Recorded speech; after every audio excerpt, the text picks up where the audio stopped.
यदि इस देश का मुसलमान 3 स्थानों को छोड़ देता है तो हम चौथे की मांग नहीं करेंगे। और अयोध्या श्री राम जन्मभूमि पर भी के मोहम्मद साहब ने सर्वे किया था। मोहन भागवत जी ने भी एक वक्तव्य दिया था, अशोक सिंघल ने, और पूज्य महंत वेदनाथ जी ने, हम सब लोगों ने प्रस्ताव के रूप में प्रस्तुत किया था कि यदि इस देश का मुसलमान 3 स्थानों को छोड़ देता है तो हम चौथे की मांग नहीं करेंगे। और उस समय शहाबुद्दीन थे, उन्होंने हम लोगों की इस मांग को ठुकरा दिया। उसी का परिणाम था कि इस प्रकार की दुर्व्यवस्था देश में प्रारंभ हो गई।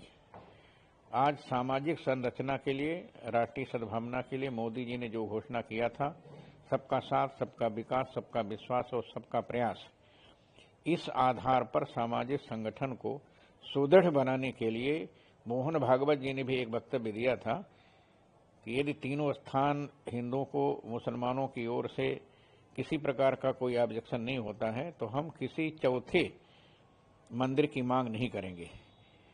यही बात के मोहम्मदी ने प्रस्तुत किया है, वो उनका वक्तव्य स्वीकार करने योग्य है। ज्ञान वापी शब्द संस्कृत परक है, हिंदू परक है।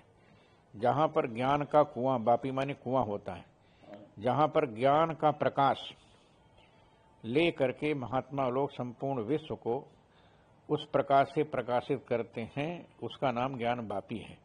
ज्ञान वापी शब्द उर्दू में नहीं है, अरबी में नहीं है, फारसी में नहीं है, इस्लाम के किसी ग्रंथ में नहीं है, और न तो मुसलमानों के किसी शब्दकोश में ज्ञान वापी शब्द है। ज्ञान वापी शब्द केवल हिंदुओं के शब्दकोश में है, संस्कृत के शब्दकोश में है, हिंदी के शब्दकोश में है। धार्मिक भावनाओं के साथ इस देश के मुगलों ने बहुत बड़ा अत्याचार किया था। उसी का दुष्परिणाम है कि आज सामाजिक संरचना को सुदृढ़ करने के लिए मोदी जी ने जो प्रयास किया है वह सफल है। और हमको ऐसा लगता है कि के मोहम्मदी का यह वक्तव्य समय अनुसार आया है। काशी विश्वनाथ मंदिर और मथुरा के कृष्ण जन्मभूमि मुसलमानों को सौंप देना चाहिए। यह हिंदुओं का था, हिंदुओं का है और हिंदुओं का रहेगा। इसके लिए किसी प्रकार का कोई ऑब्जेक्शन किसी को नहीं करना चाहिए। उन्होंने भी कहा है कि जो कम्युनिस्ट इतिहासकार थे उन्हीं की ये उपज थी, जो आज कम्युनिस्ट की उपज जो भी रही होगी, ये मुगल काल से प्रारंभ हुआ था और बाद में कांग्रेस की उपज थी, अंग्रेजों की उपज थी। अंग्रेज नहीं चाहते थे कि भारत में हिंदू मुसलमान एक साथ रहे। ठीक उसी अंग्रेजों को पद चिन्हों पर चलकर भारत के प्रथम प्रधानमंत्री पंडित जवाहरलाल नेहरू ने भी हमारे देश के हिंदुओं के साथ यही दुर्भावना रखा कि हिंदू मुसलमान आपस में हमेशा लड़ते रहें, जिससे मैं सत्ता में बैठा रहूं। और जवाहरलाल नेहरू का जो कुकृत्य था देश की जनता को समझ में आ गया और विश्व हिंदू परिषद का उदय हुआ, राम जन्मभूमि आंदोलन प्रारंभ हुआ और जिसका परिणाम हुआ कि सामाजिक संरचना के लिए देश के जन भावनाओं को जागृत करने के लिए संपूर्ण हिंदू समाज, संत समाज इकट्ठा हो गया, जिसका परिणाम हुआ 6 दिसंबर को वह विवादित ढांचा टूटा, जहां पर राजा विक्रमादित्य ने 84 कसौटी खंभे पर रामलला का दिव्य भव्य मंदिर बनवाया था।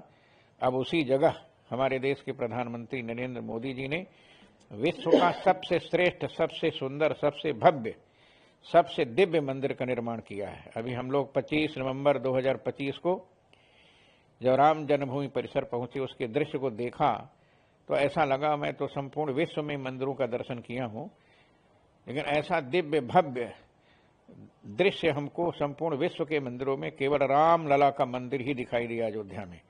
और आज की दृष्टिकोण से संपूर्ण विश्व में, संपूर्ण ब्रह्मांड में सबसे अच्छा, सबसे सुंदर, सबसे भव्य और सबसे दिव्य मंदिर यदि विश्व में कहीं कोई दिखाई देता है तो उसका नाम है राम जन्मभूमि।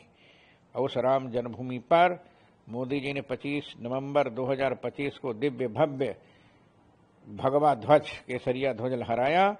मैं समझ गया कि आज से भारत के संविधान में हिंदू राष्ट्र की प्रक्रिया प्रारंभ हो गई है और यह हमेशा रहेगी, हमेशा चलेगी। इसके लिए हम भारत के माननीय प्रधानमंत्री का हार्दिक स्वागत और अभिनंदन करते हैं। मोहम्मद, उनका ये कहना है, ज्ञान वापी मस्जिद पर दावा छोड़े मुस्लिम, नई मांग लेकर ना आए हिंदू पक्ष। उन्होंने भी कहा कि राज्य के सर्वे ऑफ इंडिया के अधिकारी ने कहा, अयोध्या विवाद एक कम्युनिस्ट इतिहासकार के असर की वजह से बढ़ा है। उन्होंने कहा है कम्युनिटी इतिहासकारों ने मुस्लिम कम्युनिटी के इस बात के लिए मनाया कि मस्जिद के नीचे मंदिर होने के सबूत को खारिज कर दो। क्या कहना है? बहुत सही कहना है उनका। और अयोध्या श्री राम जन्मभूमि पर भी के मोहम्मद साहब ने सर्वे किया था। ईसाई के पूर्व निदेशक हैं ये, और इतिहासविद होने के साथ, भूगोलविद होने के साथ और एक व्यापक दृष्टिकोण रखने के साथ इन्होंने सम्यक रूप से वही बात कही है जो सत्य है। भारत के तमाम इतिहास को विकृत करने में कम्युनिस्ट इतिहासकार और सेकुलर सरकार के साथ मिलकर इन्होंने किया, जो भारत को विकृत किया, भारत के इतिहास को छुपाया गया और मध्यकालीन को ही, मुगल इतिहास को ही ऐसे मनगढ़ंत ऐसे बनाया गया जैसे लगता था कि यही इतिहास है। ज्ञान वापी मस्जिद निश्चित हिंदुओं का है और उसका नाम भी ज्ञान शब्द है। ज्ञान शब्द न उर्दू का है, न फारसी का, न अरबी का है।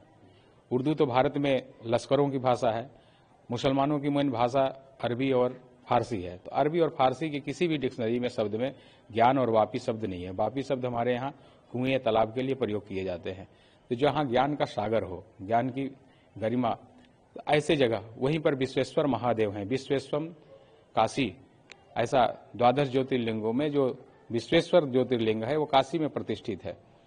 और आज भी भग्नावशेष देखकर गेट नंबर 4 से आप जाइए तो ज्ञान वापी का जो भग्नावशेष आप देखेंगे तो स्पष्ट दर्शाता है कि नीचे पूरा मंदिर का स्पष्ट ढांचा दिखता है। अंधा भी उसको टोकर कह सकता है कि यह मंदिर है। तो उनका दावा बिल्कुल सही है, उनका कहना बिल्कुल सही है। और रही हिंदुओं की बात, हिंदू तो पहले से ही कह रहे हैं कि काशी, मथुरा और अयोध्या में सफलता मिल गई कारसेवकों के द्वारा, और काशी की बारी है। काशी में स्वतः ही हिंदू जनमानस के साथ प्रेम सौहार्द बनाए रखने के लिए मुसलमानों को इसे सौंप देनी चाहिए, और इस सौहार्द का इससे बड़ा उदाहरण और कुछ नहीं हो सकता है। उत्खनन से संबंधित तो इनका ये कहना है कि ये ने कहा अयोध्या विवाद एक कम्युनिस्ट इतिहासकार के असर की वजह से बढ़ा है। उन्होंने कहा कम्युनिस्ट इतिहासकारों ने मुस्लिम कम्युनिटी के इस बात को मनाया कि मस्जिद के नीचे मंदिर होने के सबूत खारिज कर दे। उन्होंने ये भी कहा है कि जो ज्ञानवापी है और क्या बोलते हैं मथुरा है, अयोध्या, इन पर दावा छोड़ देगा। हिंदुओं को भी आगाह किया है कि हिंदू अब और अन्य मांग लेकर ना आए। एएसआई के पूर्व चीफ के मोहम्मद जी ने जो कहा है वह 100% सही कहा है। सनातनियों का यही 3 मांग था, अयोध्या, काशी, मथुरा।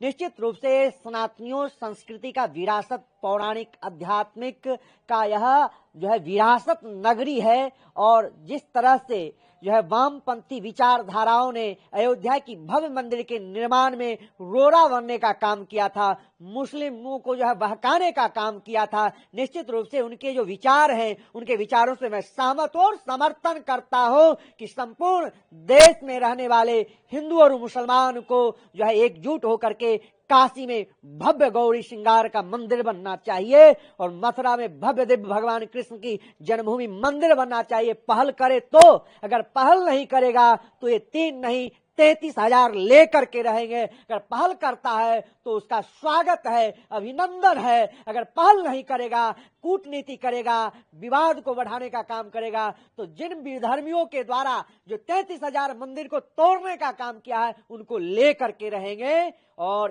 के मोहम्मद के बयान का मैं समर्थन करता हूं और सहमत हूं। महाराज जी, उन्होंने भी कहा ये कम्युनिस्ट विचारधारा का था, उपज था, और उन्होंने ये भी कह दिया कि जो कम्युनिस्ट के लोग थे उन्होंने समझा दिया था कि आप इस दावे को, हिंदू के पक्ष के दावे को ना स्वीकार। निश्चित रूप से कम्युनिस्ट के द्वारा वामपंथी विचारधारा जो नित्य निरंतर देश में अराजकता फैलाने का काम करता है, देश में हिंदू मुस्लिम दंगा कराने का काम करता है, देश को बांटने का जो साजिश करता था, उसके ही नाते इतने लंबी जो है मुकदमा चला और अभी जो गौरी श्रृंगार का मुकदमा चला उसमें निश्चित रूप से इन वामपंथी विचारधारा, कम्युनिस्ट विचारधारा के लोगों के कारण यह लंबित मामला है। निश्चित रूप से संपूर्ण देश में रहने वाले हिंदू मुस्लिम को जो है इस पे पहल करना चाहिए और काशी विश्वनाथ में भव्य मंदिर बनना चाहिए, मथुरा में भव्य कृष्ण जन्मभूमि मंदिर बनना चाहिए।